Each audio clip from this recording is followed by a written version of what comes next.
Hello and a good morning from New York and a good afternoon from Brussels. My name is Bart van Ark and I'm Chief Economist at the Conference Board, and welcome to our quarterly webcast on the Global Consumer Confidence Index, which the Conference Board conducts in collaboration with Nielsen. Of course, this is a very special time to talk about global consumer confidence.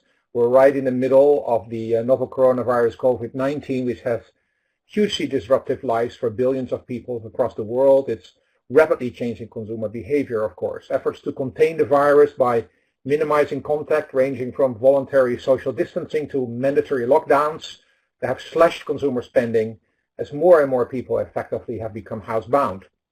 While a global recession now is almost unavoidable, understanding consumer sentiment both before and during this time of uncertainty is critical for us to understand how deep a recession could be and how long it could last, and how quickly the global economy could recover. The trajectory of consumer confidence in markets hit by early by COVID-19, for example in China and South Korea and Italy, that can provide us clues as to how consumer sentiment will evolve in other markets, and especially how consumer behavior will be affected. Today's webcast comes into two parts, focused both on the reading of our Consumer Confidence Index, which was surveyed from mid-February to early March. So, except for Asia, it largely does not reflect the global spread of the virus. But it does provide us with some insights on the state of the consumer before we enter the crisis, and we will discuss how that might or might not help to cushion the impact of the crisis. But we also extensively talk about the most recent developments. That we did significant work in this report that's published on our website on consumer development and the outlook for 15 major economies. To discuss all this, I'm going to be joined today by three of my colleagues. First of all, from Europe, from Belgium, I'm being joined by Ilaria Marcelli, who's our senior economist for Europe. Welcome, Ilaria. And then from Maryland, we have Elizabeth Crowfoot. She's our senior economist for labor markets and the author of the report underlying today's Global Consumer Confidence Index. Thank you for joining, Elizabeth. Hi, Bart. Thanks for having me. And then finally, last but not least, we have John Forsyth, and John is our institute leader for our Consumer Dynamics Institute and a regular participant in this webcast. Hi, John. Hi, thanks for having me. Very quickly, some of you are attending this webcast and are eligible for CPE credits. If you are, then please make sure that you type your full name and email address in the space provided. Click OK for free pop-ups that appear during the webcast. Stay online for the entire webcast. And credit is available for participation in the live webcast only. So very quickly about the survey. This is a survey that we conduct quarterly in collaboration with Nielsen. Normally, we survey 32,000 consumers in 64 markets across the world. And the index, as we'll discuss in a bit more detail, is looking at job prospects, consumers' own personal finance, and how good a time it is to buy the needed or the wanted goods and services. And then we have some additional questions, some of which we will discuss today, on consumer concerns and initiatives to save money and so on. Today's index is a little different in one respect, and that is that for the first quarter of 2020, we're unfortunately not able to include China. That was because China at that time had such restrictive COVID-19 measures, containment measures, that we were not able to complete the survey for China in time. So that's a little bit different, but we will address China, however, later on in this webcast. Now, I want to start panel to talk a little bit about sort of the overall narrative here and how this is kind of evolving. This clearly is a consumer crisis because But basically happened that we saw this sudden shutdown of businesses, especially in sectors and industries that are highly dependent on sort of human social engagement. They were hardest hit. We were avoiding movie theaters and restaurants and retail shops. We couldn't go to conferences. We couldn't travel. So, while there may be some temporary upside in some areas, for example, groceries in the retail industry, these business shutdowns essentially have halted consumer spending in a lot of countries around the world. What I think is interesting about what we see today is that normally consumer confidence is leading spending. It's a leading indicator. But this time it's almost the other way around because spending was suddenly halted.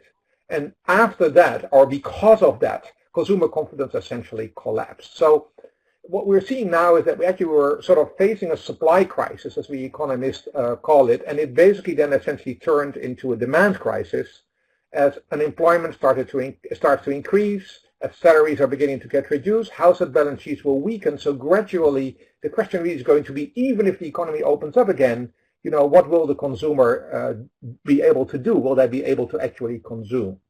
So let me just ask the team, and maybe Elizabeth, start with you on sort of what sort of additional thoughts you would add to this overall narrative. I really want to focus on some of the differences between the emerging markets and the developed economies.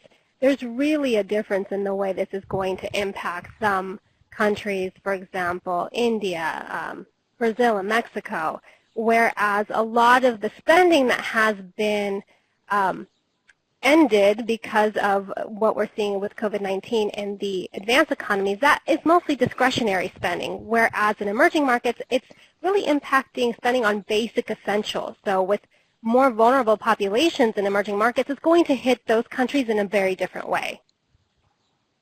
John, any comments from your side on the overall narrative here? Yeah, I want to emphasize this dramatic fall in consumer spending. As part of the survey we do, we actually ask consumers to allocate their spending across a bunch of different categories to give us a directional read on what they're spending. And if you look at the categories that are susceptible to cutbacks in spending because of the supply chain effect you mentioned, you think about apparel, you think about dining out, you think about movies, those account for about 20% of what consumers say they spend money on. It's a very large number, and it's about 20% for many of the countries looked at. It's 21% in the U.S., it's 22% in Japan, 23% in Germany. So a large percent of money, even though they might have had it, they just couldn't spend. That's a big, big decrease. Ilaria. Well, perhaps connected to what John just said, what I wonder, and it's not in the survey, but I wonder what the dynamic will be, it's savings. Because there are people that are still keeping their earnings and they're not able to spend. So I wonder how savings will then impact the recovery, and perhaps we will come back to that later. Great, yes. So what we've done is, as I said earlier, what we will do in this webcast, we will start in a minute with basically discussing the survey itself. And again, the survey was largely in the field in most of February and just the first part of March, maybe the first week of March or something like that. So basically what we're not hitting here really is the moment that the WHO basically declared COVID-19 to be a global pandemic. And therefore, the index is not completely reflective of the current state of affairs. So what we have done, and what we'll talk about in the second half of this webcast, is to basically study in much more detail 15 economies around the world, major economies, as you can see in this chart, and really go through a little bit what has happened more recently in these countries and how is this impacting their outlook in going forward. And what we have done is that of these 15 economies, we roughly sort of divided them into 3 groups, which of course is debatable, and I asked the panel a little bit on their feedback on that in a minute. There's the yellow group here, where we're basically saying, obviously everywhere consumer confidence is impacting, but those are the countries, the yellow ones, that perhaps we may actually see a rebound happening fairly quickly. And this is based on assessments like what are the containment measures in place and how they're going to be relaxed, what is the amount of job loss that is happening in those economies, and what is the policy response to basically try to get the economy back on track. So these economies include, for example, China, also South Korea, also Germany. Then there are the orange countries where we believe that they're sort of in the middle group. They will recover, but it will be much more slowly because containment measures are still there. In some cases, like in the United States, for example, we see massive job losses happening. But they will ultimately, in the next few months, come back. And then there are the red economies, some economies that are very hard hit, that probably need to continue lockdowns for much longer in order to get the virus under control, or where the policy response may be particularly problematic. So that's what we've done, and we'll debate this in a little bit more detail. But let me again ask the panel very quickly, sort of your first reflection on these three groups. Does this make sense, and how do you feel about it? And John, let me start with you this time.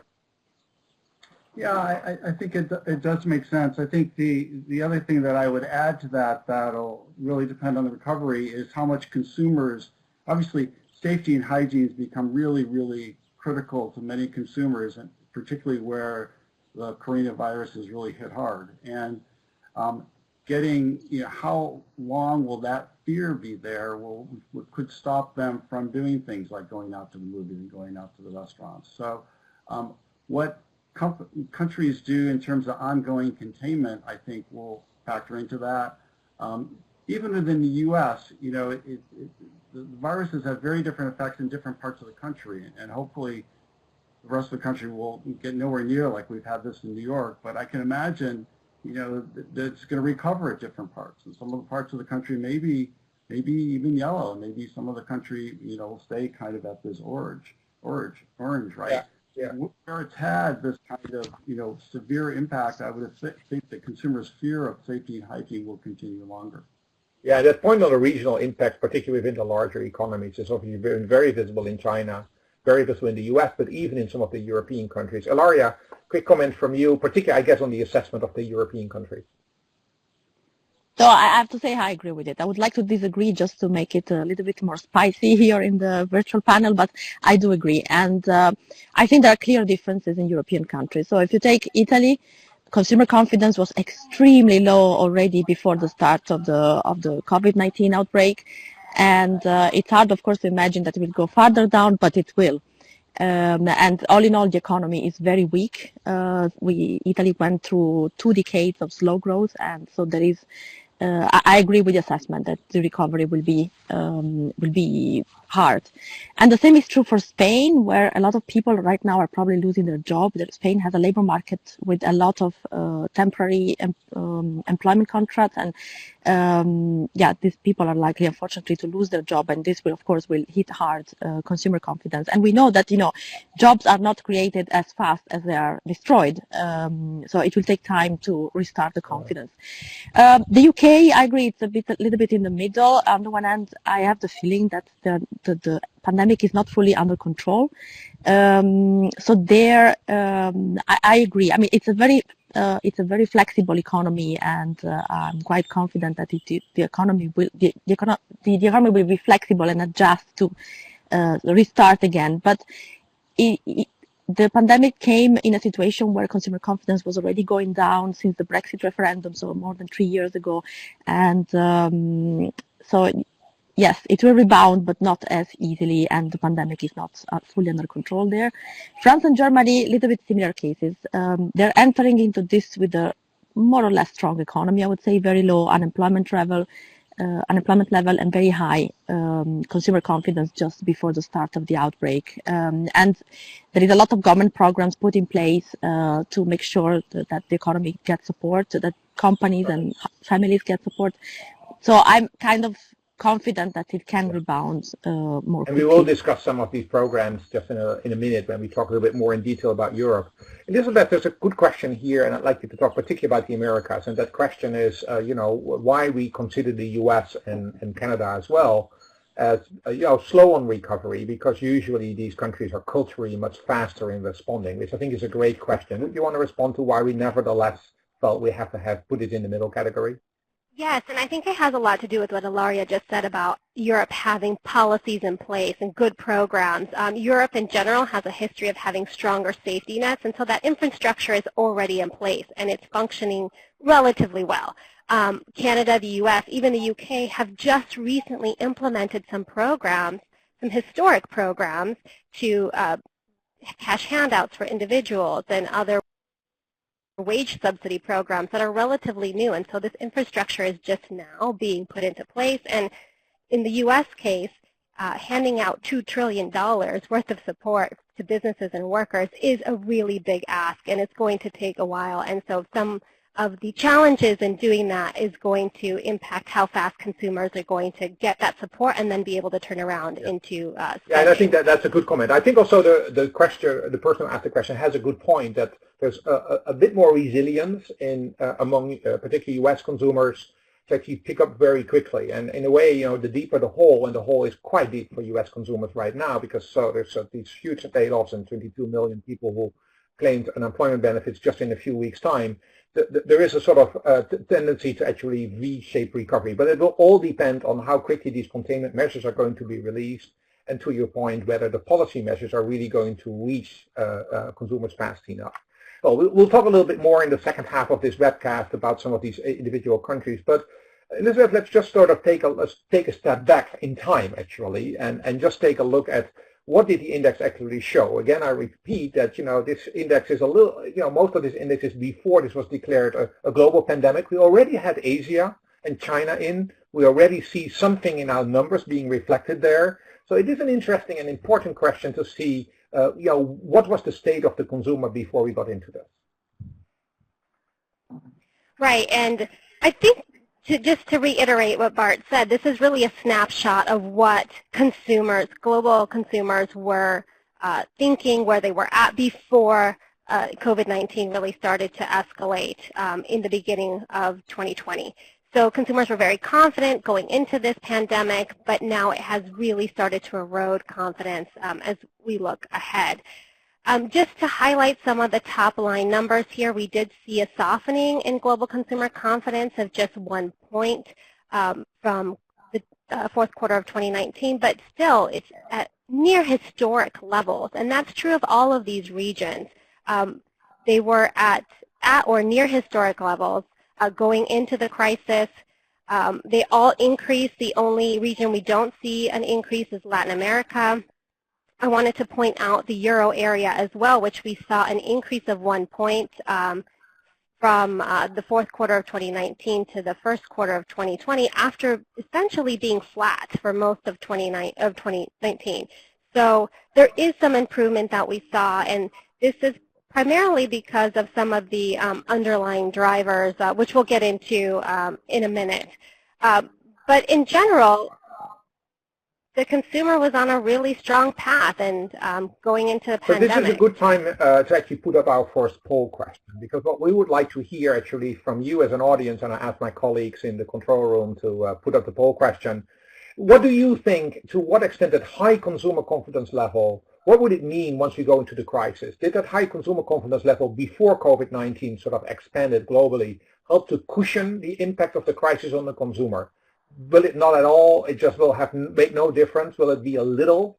Will it be a fair amount? Or will it actually help a lot? So we'd like to hear a little bit from you what you think that high level, that strong position of household balance sheets and most people having a job, of that will all hit, but to what extent has it helped us to at least cushion the effects? Do you think not at all, a little, fair amount, a lot, or you don't know? And then we'll ask the panel very quickly to respond to that, and then if you can continue with a little bit more detail here. Okay, let's close a slide in about sort of 5 seconds. 5, 4, 3, 2, 1. 5 seconds. There you go. Thank you. Well, it's interesting. About 1/3 of you are saying a little, just over 1/3, and exactly 1/3 are saying a fair amount. That's interesting. So, John, let me start with you here. What's your assessment, and how do you interpret the fact that most of our respondents are sort of sitting in between the little and the fair amount? Right. Probably there's a little bit going on in their mind that kind of depends on the region, depends on the country, depends on the category a bit, whether it's going to happen a little or a fair amount, right? Because as Ilaria was saying, there was kind of forced savings almost with the first supply side effect, and in some areas that's going to carry them over. Ilaria, you're muted. There is a dimension of inequality here that cannot come out from the figure. So I also expect that that depends a lot also on, if you lost your job or not in this moment. I mean, if you lose your job independently of how high your confidence was a month ago, that's not going to help the economy. Elizabeth? I think that has a lot to do with sort of the historic consumption patterns, right? We've been in an environment where the consumer has been the engine of growth, not only in the U.S., but in Europe and in other markets. So we're used to being resilient. And I think consumers haven't been in a situation where they're not able to spend. So perhaps that's also being reflected. Yeah, and I think in this slide, and just to address that very quickly, and then we can move on, I think the interesting thing here, I think it's particularly the fact that the household balance sheets were fairly strong. Right? I mean, wages have been going up in quite a few countries, not dramatically, but to the extent that lots of people had jobs and household balance sheets were strong. So it's this buffer, and it will go away. Obviously, the longer this crisis lasts, the faster that buffer will get eroded. But it will help in the beginning a little bit for people to continue, for most people, not all households, but for most households to continue their lifestyle, at least to some extent. Of course, the poorer the countries are, the more problematic that's going to be. There's one interesting question there, and somebody is asking and say, well, this, you see this sort of greater problems in some of the emerging markets, and the IMF is actually predicting that the emerging markets can recover very quickly from this crisis. This would point in this different direction, and I would agree. I would say that, in emerging markets, this hasn't always been the case that household balance sheets were that strong. Quite a few developing countries are there, so there's still large, poorer sections of the population. So I would agree with the fact that that point of the cushion works much better for advanced economies than that it does for emerging markets. Now, Elizabeth, let's go a little step further and look for a moment just at sort of the three main categories: job prospects, personal finance, and spending intentions.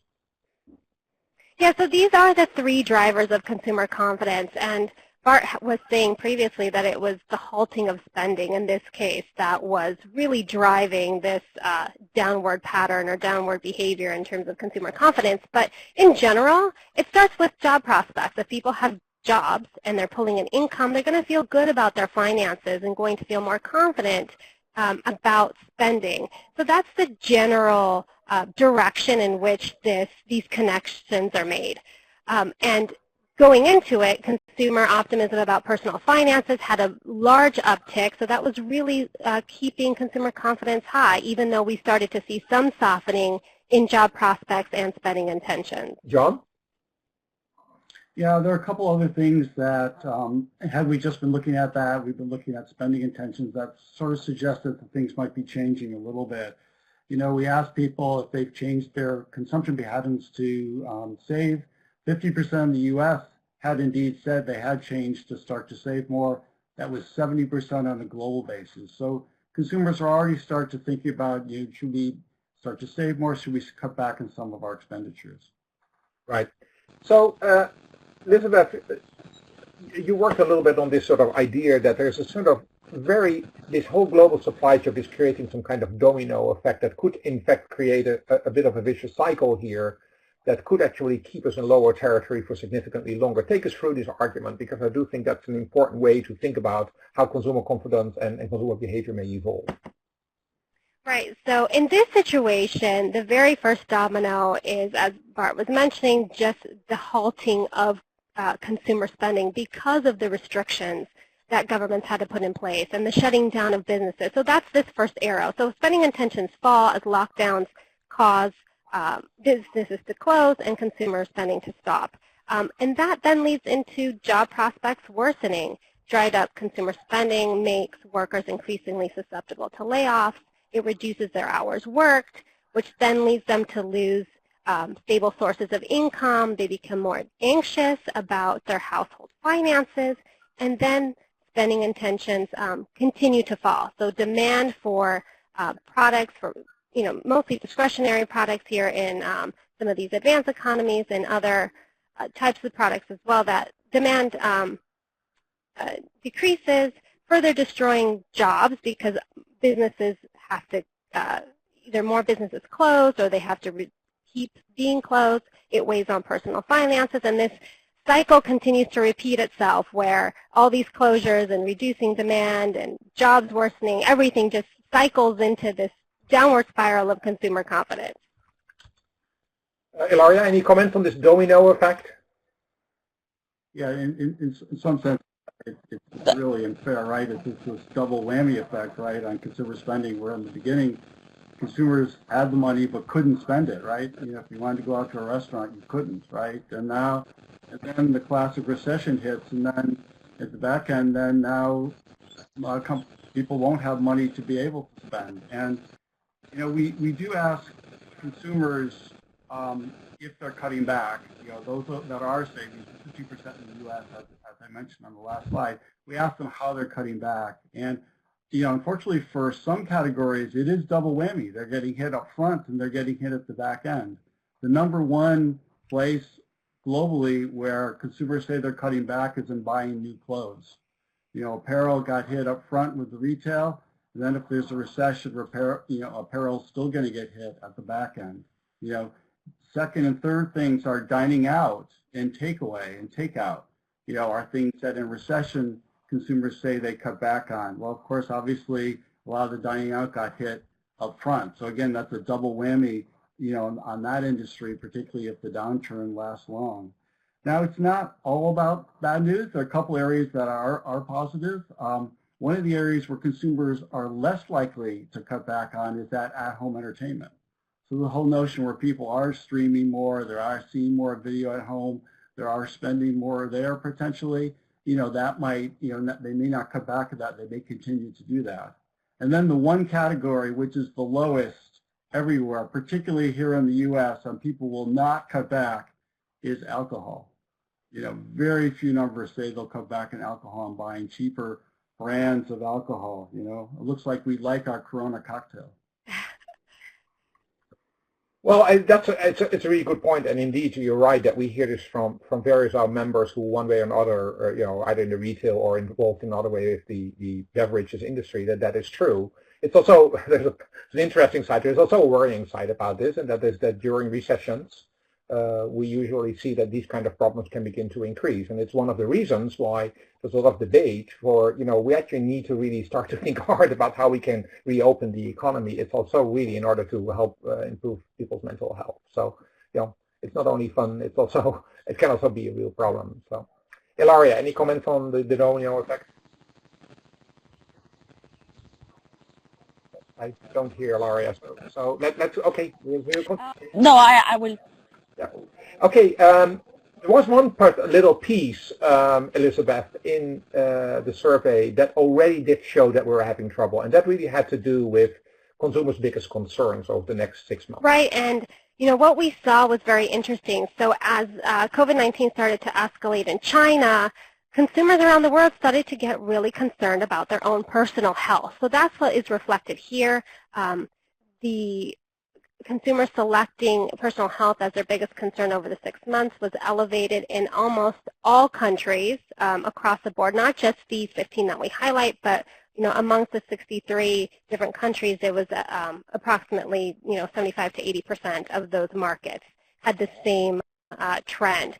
And if you move to the next slide, at the same time, while consumers are having increased concerns about their health, they actually decrease their concerns about the economy as a whole. So we see this displacement of economic concerns with health concerns, and this is important because generally we see that concerns about the economy, concerns about job security, things that really affect people's personal economy are the top concerns among consumers. And this time we have health really coming to the forefront. Yeah, so it's really a pretty dramatic change that we saw in those numbers already early on. So consumers were anticipating the fact that, you know, they may not have done this consciously, but certainly have been anticipating the fact that health issues could become more important. And initially, we're exactly. Add one more point about that is that consumers initially, I think this is a sign that they thought it was mostly going to be contained as a health issue, that this wasn't going to start bleeding into their personal economy, into their pocketbooks, into their jobs. So there was this disconnect, at least in the beginning of the quarter, that this was just a health crisis. Right. Yeah, exactly. So we're exactly at the bottom of the hour, which is perfect timing because we will go now into our discussion on some of the 15 economies that we looked at. Again, I will reiterate the fact on the timing. I know people ask this question, I'll say it again. this survey, the survey results that you were looking at so far, are primarily related to the period to sort of mid-February, second week of February until the first week of March. So this was during the time that the epidemic clearly was visible, of course, in China, in some other parts of Asia, and in early March we're beginning to see the effects of that happening in Europe. So some of these increases in health concerns are not just the fact that consumers in the US and Europe were looking at what's happening in China, but they begin to see that this issue was beginning to spread. But it was not a global pandemic yet at that point in time. So that's been the timing. That's why we're now going to look in a little bit more detail at sort of what has happened since then and what are kind of the latest data that we've been able to basically collect up till, about early April in terms of what's been happening. Now, before we do that, let us ask us, first of all, a new poll question. So I asked my colleagues to put on the second poll question. And this is really about your thinking around the recovery. There was a question about this earlier. How rapid could this recovery be? So after reaching the weakest point in consumer confidence, which, as we said, is probably not yet there and may still be later, do you expect the recovery in consumer spending to be very sharp, to be moderate, or to be slow? And then I'll ask our panelists to quickly respond and then move over to Ilaria to discuss the European effects. So give 5 more seconds. 5, 4, 3, 2, 1. So interestingly, very few of you say very sharp. So the argument, as I mentioned before, which is normally what happens in recessions, that if something goes down, it will come up fairly sharply. There are very few of you who believe in that. About 50% of you are saying it's probably somewhere in the middle, it's moderate, but also 41% of you are saying that it's actually going to be quite slow. Elizabeth, any comment on this? I think I think this. I'm trying to formulate some thoughts here. Yeah, I mean, I think this. I don't know if people thought that it would be a very sharp recovery. I think what we're seeing is that it's going to be extended much longer. I think people are starting to realize that now. So, yes, I think this makes a lot of sense. John? It's almost like it sounds like a lot of them are in agreement with this domino thing we talked about on a couple of pages ago, right? Because if it had just been the first cut, supply side and now supply's back, then it would have been very sharp, but it's not going to be, unfortunately.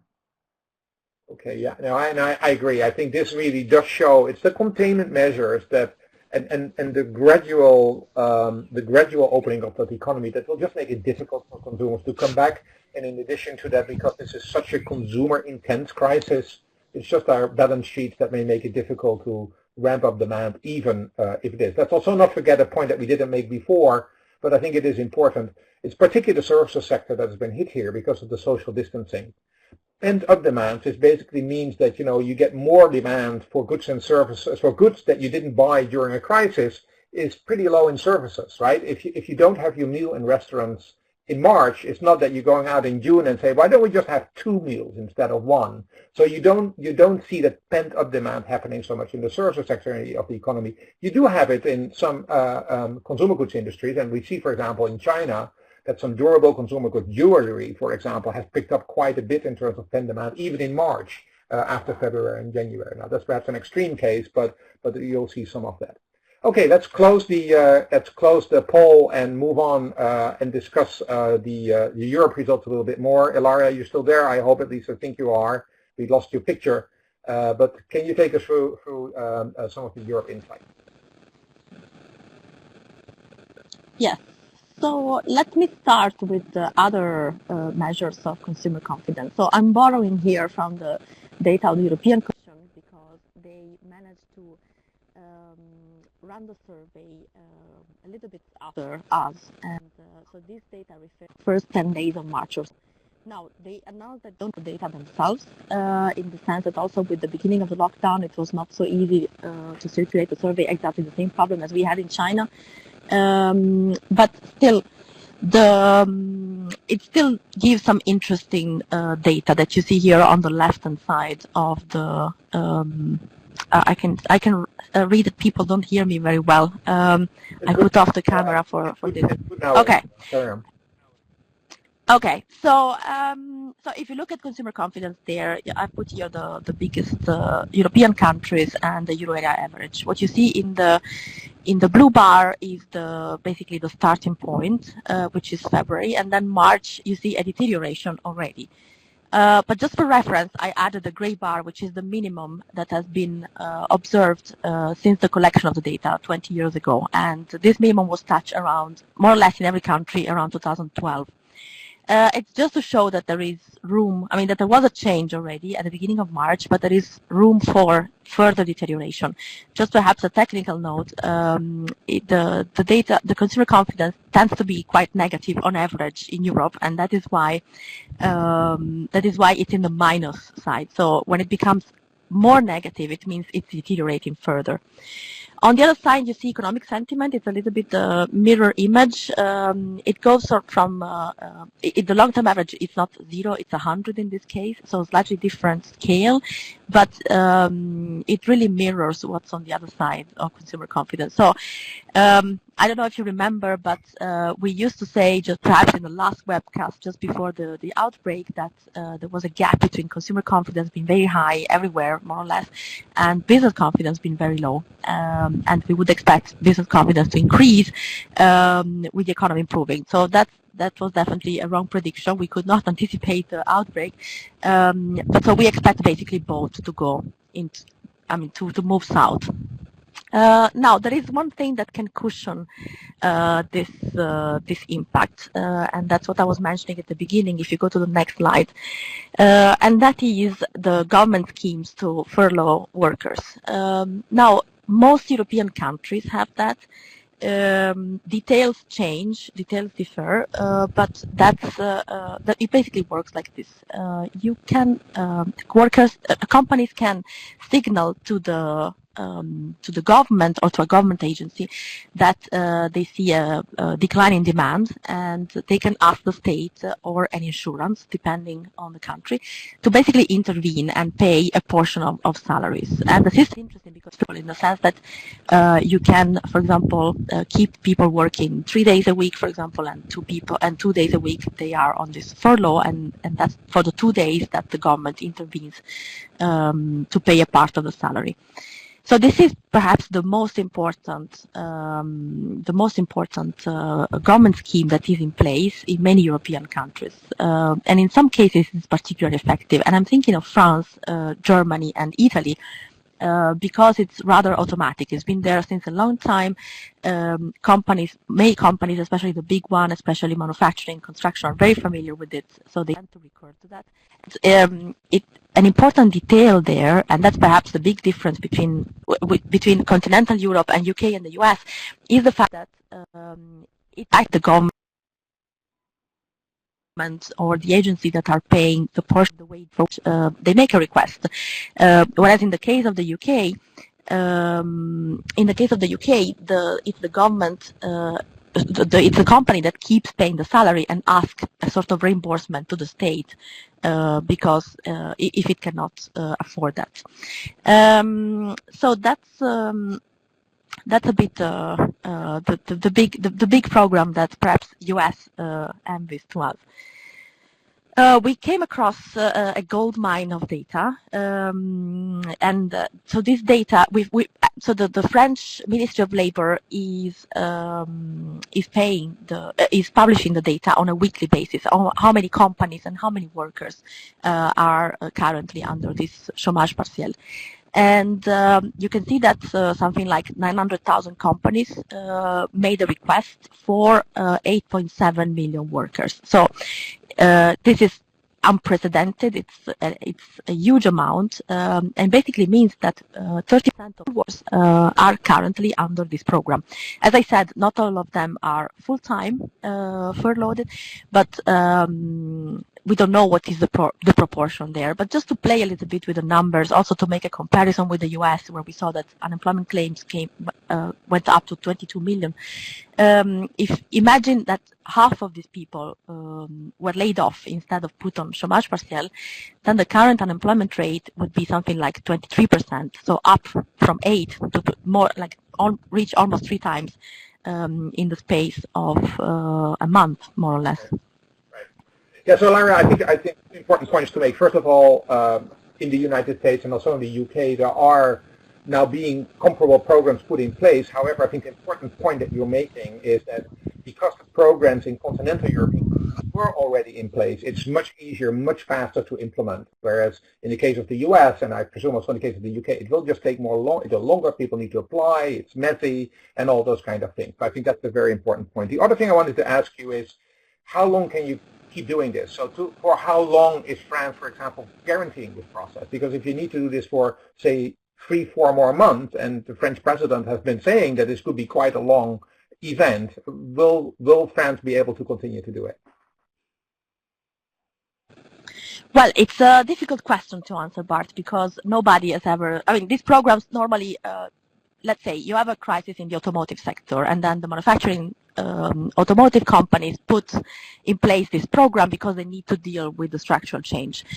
In those cases, the program can intervene for a year or two. So there is always some sort of negotiation of how much is needed. Now, this is a very special case, and so far it cost 24 billion euros, which is about 1% of GDP of France. They didn't specify for how many workers that was 24 billion euros. So the numbers, they're putting out a lot of numbers, and we're grateful for that because we can start to analyze them. But it's not clear what 24 billion refers to, but still we're talking about huge amounts of money. But yes, it's not clear for how long. Before we move to the Americas, let's take the final poll question here, because we'd like to see what you as an audience think about these short-term work arrangements, in particular whether you think it will help to restore, to recover consumer spending. Will this have a strong effect on recovering consumer spending? Will it have a moderate effect on recovering consumer spending, or will it have a weak effect on recovering consumer spending? And Ilaria, I'll let you take the answer to that question, given the fact you studied it so carefully, and then we'll move on. So 5 more seconds. 5, 4, 3, 2, 1. Okay, we'll close the poll. So about 1/3 are actually saying a moderate effect, and then the rest of the votes are somewhat split between strong and weak. So there are upsides and downsides, apparently, according to our audience, Ilaria, to these programs in terms of what it means for consumer spending. Can you comment on that? Well, I think it will have a strong effect, and that's precisely because it gives income protection and jobs protection, and these are two things that we see in our, I mean, 2 of the 3 sub-indicators of our consumer confidence. So I think it will have a strong effect. Now, we should also keep in mind, of course, that not all of the people currently on the furlough scheme will have their job, let's say, in 6 months from now when this is over, because inevitably some people will lose their job with the economy shrinking. But those jobs that are saved will be there to cushion the economy and the confidence. Yeah. Well, the question, of course, is indeed, again, are their household balance sheets sufficiently supported by this program in order to come back? So I think you make a good point. I'm glad that the audience is paying attention, because I was corrected that 1/3 was saying moderate. I was just looking at the 33. It's of course half of you responded. So thank you for that correction, and I'm glad you're paying attention.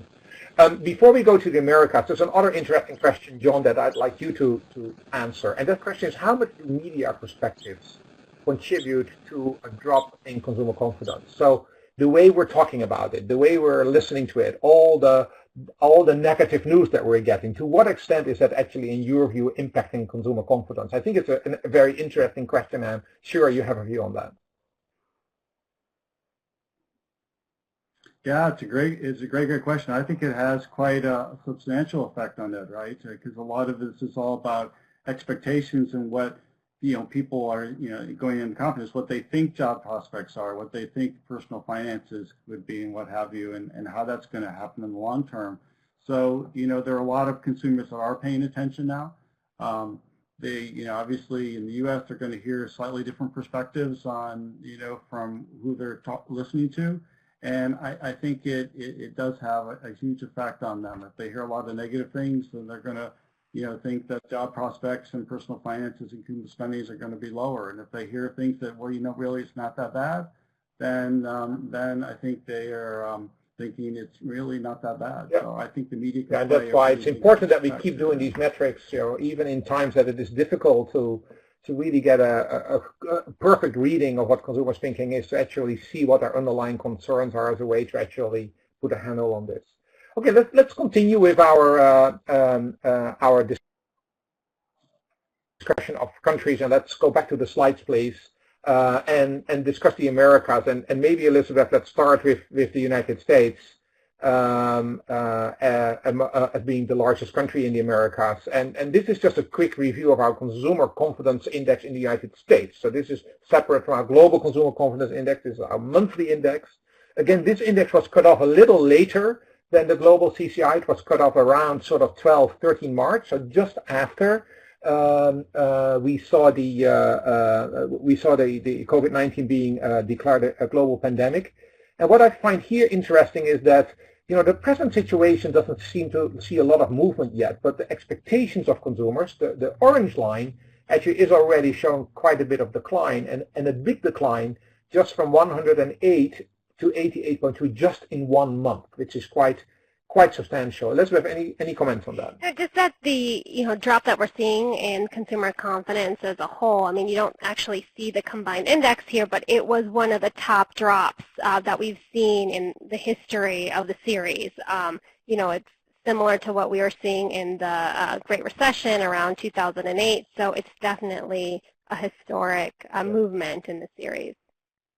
Yeah, the big difference, though, with the 2008-2009 recession is that, we saw a much bigger decline, but it took about sort of 12 to 15 months before we were at a very low level of 20. This decline here in the last month is just in 1 month 20 points. Surely this will continue into April and perhaps into May, so we can very quickly, much faster, go to a level as low as what we got into the global recession. And I think that's going to be a very big difference.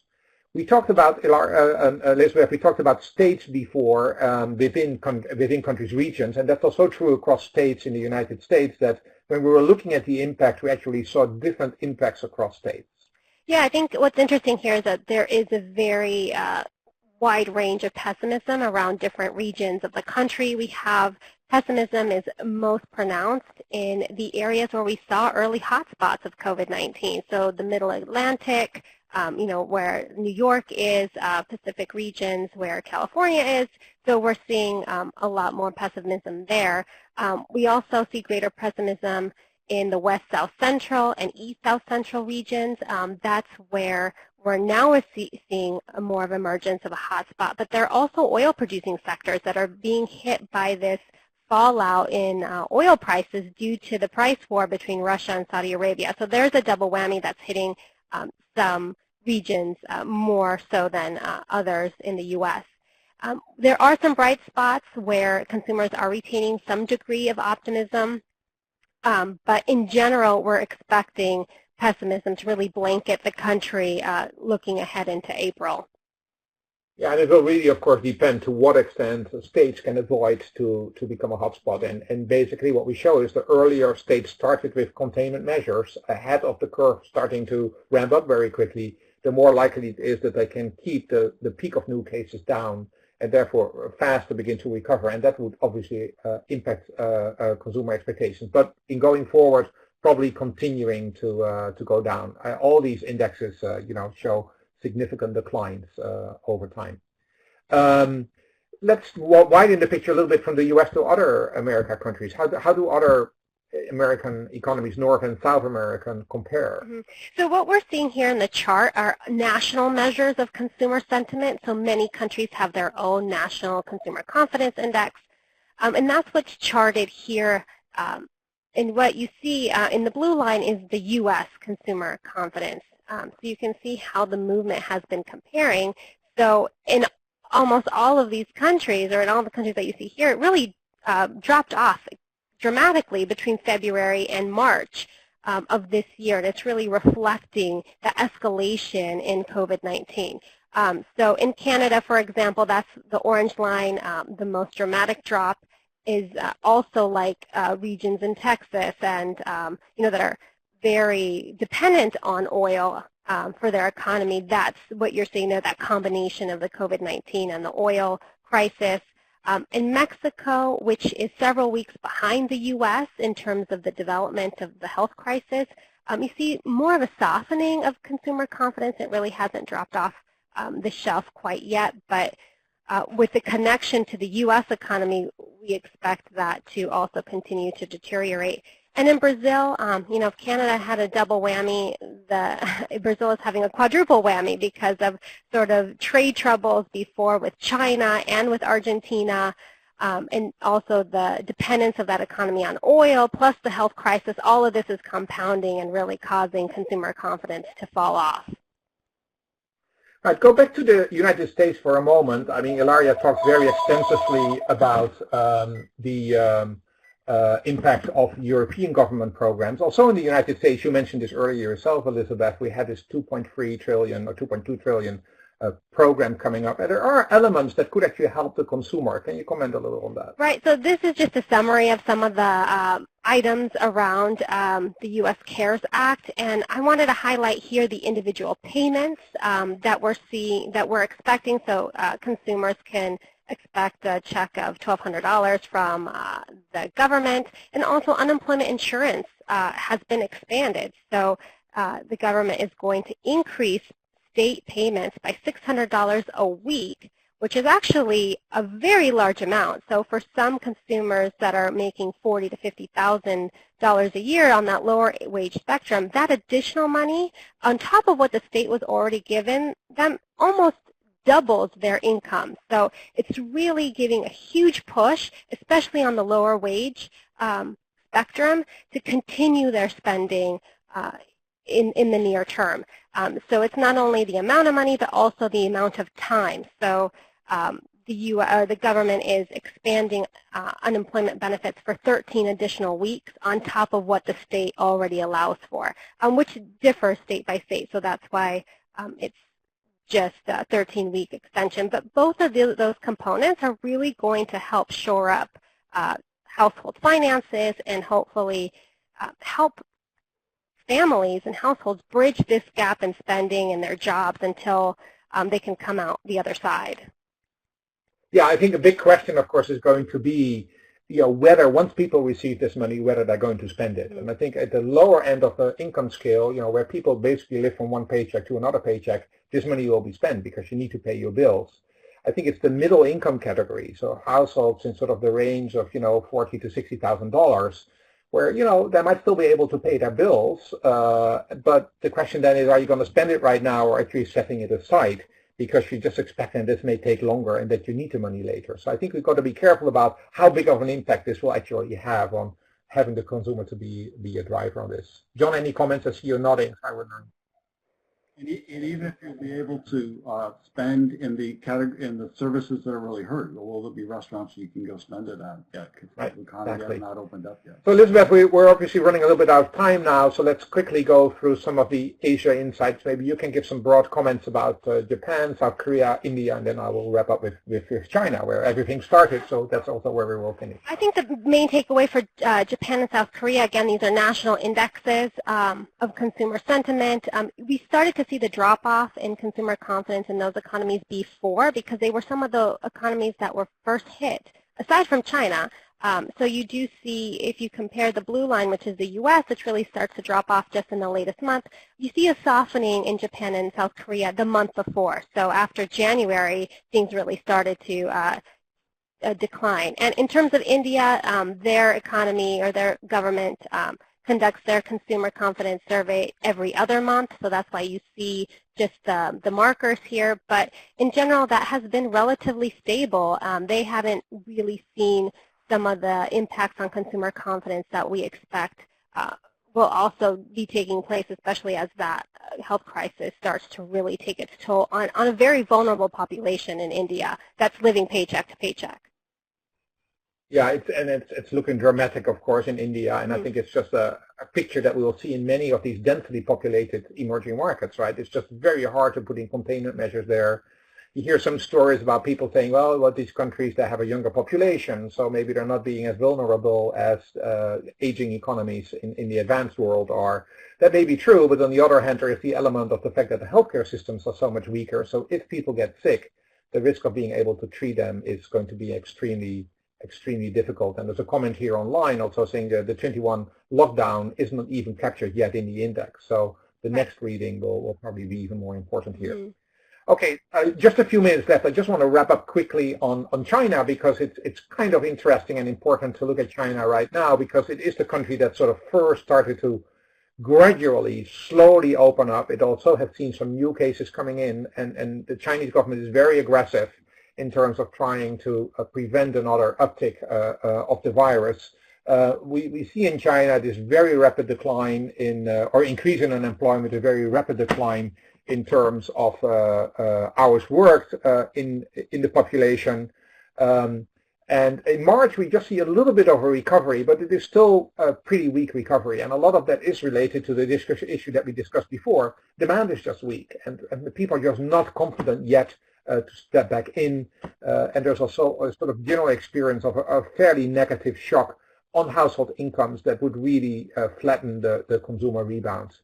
Also, when we're looking at the retail rebound right now, again, huge decline, 20.8% in the right-hand chart here, just in February, and just a little bit of an uptick back into March, but it's very minor. This is going to be a V shape. It will take a long time to get it to a V, and then it will become a U, because the V is gradually moving to the side.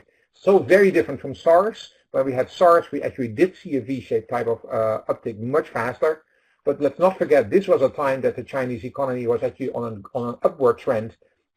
When we got into this crisis, Chinese economy was already on a downward trend, and it is unlikely, therefore, that it can very quickly benefit from that underlying trend that they were experiencing back in 2003 under SARS. Here's a chart that is just looking at the Q1 2020 retail sales in various goods categories compared to the Q1 of 2019. Basically, big declines everywhere, quarter over quarter. It's only sort of two areas, which is sort of basic foodstuffs and beverages that are at least still in the positive territory, although in the case of beverages, also slower or less than it was before. So these charts are all sort of China-related charts that I was referring to. So this really brings us to the end. There's a lot to discuss. We recommend that you do go to the report that is available. We do have all the details there. They're also at the end of your slides. If you download the slides, you can see them there. Also the report, the full report, including the description country by country of those 15 economies, is available on our website, so you can go there. And we will, of course, survey consumers again for Q2, and that will be a really interesting report. The survey will go out very soon, so it will be in the field in around May, and that would be a really kind of important tracking.